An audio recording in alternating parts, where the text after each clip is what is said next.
శ్రీ మహావిష్ణువు అవతారమైన రాముడిని తన హృదయంలో నిలుపుకున్న హనుమంతులు ఏకంగా తన స్వామితోనే యుద్ధం చేయాల్సిన పరిస్థితి వచ్చింది. కాశీరాజు యయాతిని చంపాలని శ్రీరాముడు ఆదేశిస్తాడు విశ్వామిత్రుడు.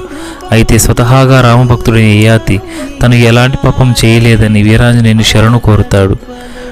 ఆంజనేయుడు అభయమిచ్చిన యయాతి మహర్షి ఆజ్ఞ ప్రకారం యయాతిని తనకు అప్పగించాలని హనుమంతుణ్ణి శ్రీరాముడు ఆదేశిస్తాడు.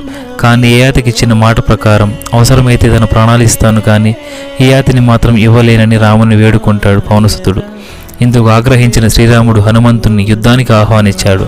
కానీ భక్తినే శక్తిగా చేసుకొని శక్తి కంటే భక్తే గొప్పదని హనుమంతుడు వారు నిరూపించారు.